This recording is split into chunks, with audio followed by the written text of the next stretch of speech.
So, 4 videos already. This is fantastic. Thank you very much for being with me during this journey. If you have been in the previous videos, I'm extremely grateful. I have no words. It's 1 month creating content. It's the first time I'm doing such a thing. Learning a lot. And again, if you have been one of these person following me and dropping your like and watching the videos, I have no words to tell you how grateful I am for that. If you hear some meow, it's because I have my cat trying to enter. Thank you very much for everything. If you really would like to help me, I'm publishing this in YouTube, I'm in LinkedIn.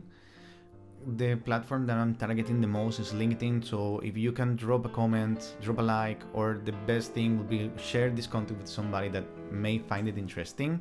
Thank you very much. Let's get to it. My name is Borja Marin and this is Corporate Cat. Today, I'm not bringing you a new mental model, but I want to recap a little bit of the 3 that we have seen before. I want to create a case in which we can apply a combination of the 3 mental models that we are reviewing.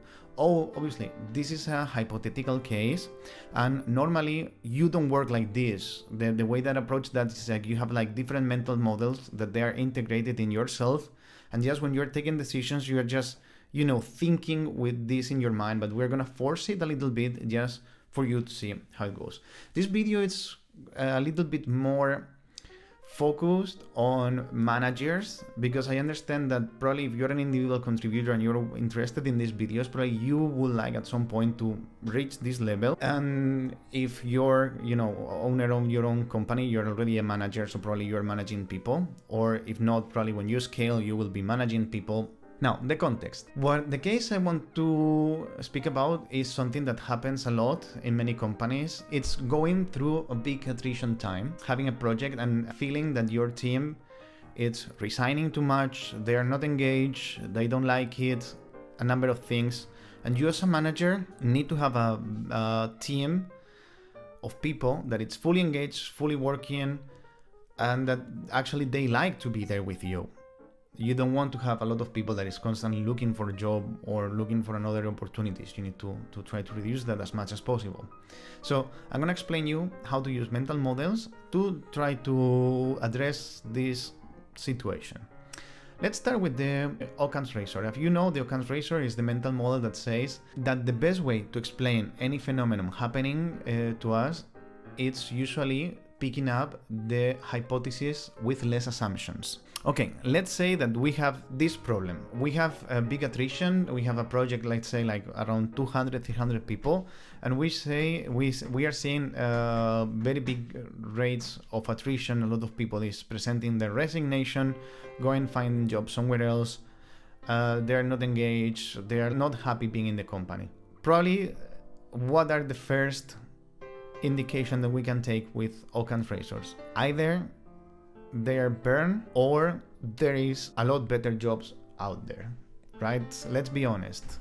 People don't leave a company that they like it if they are comfortable there. They don't leave a company that they like it if they are well paid, if they are well treated. There are a number of factors. Let's go with the second thing, the dichotomy of control. The dichotomy of control says that we need to divide the world around us in 2 categories: what we can control and what we cannot control, and then act basically on the ones that we can control. So with the dichotomy of control, what I want you to do is to divide these things, try to frame what are the things that we can control, and then discard the rest. So in that case, we are saying that we have a big attrition group, a lot of people leaving the company. What is out of your control? Out of your control probably is, for example, the kind of work that you're doing. Out of control is if they find a company that is paying a lot more. And I'm speaking like you are like this kind of mid-manager. Maybe if you're owning your own company, then you can control this, or maybe you cannot because the margins are smaller and you cannot allow yourself to pay more. So let's put the situation that you cannot control how much you're paying to your guys, but there is another company that for reason is paying like 50% more out there. You cannot control this company. You cannot control that there is somebody else giving a better money. You cannot control the feeling of the people in your team. Now, what is in your control? In your control is probably how fair are you treating your team? Is your team perceiving that the distribution of tasks is fair? Because there is nothing more disengaging than having this feeling of unfairness in a team.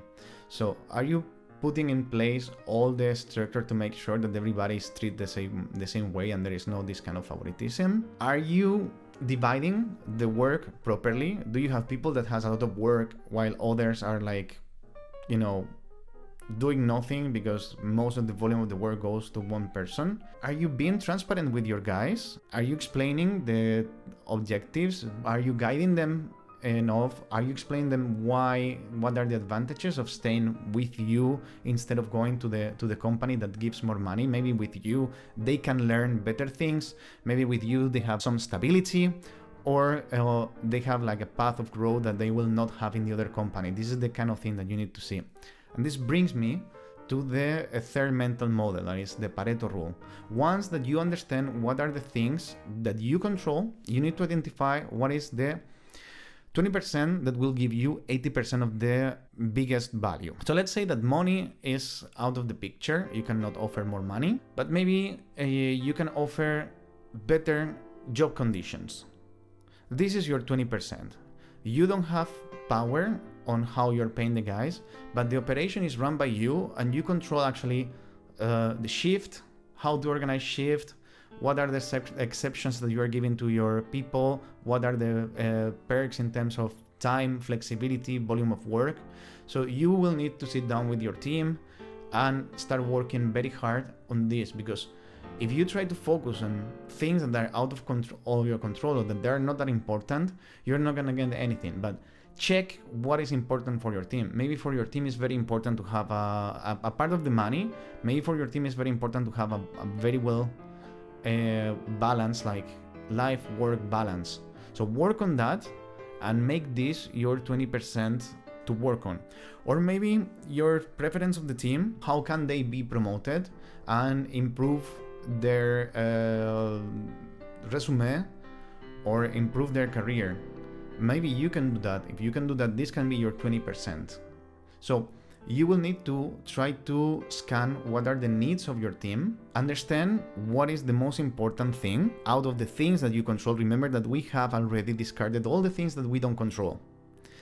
We have the things that we control. Understand what is the 20% that your team wants and work on that. Make sure that you are the best in the companies around that can offer this. This being flexibility, work-life balance, career opportunities, learning and development. Thank you very much. I just wanted to make a big recap for this fourth video that we're doing with all the mental models we're seeing. Again, sorry if you're hearing my cat in the background trying to enter the room. Thank you very much for being there with me these first 4 videos. See you in the next one.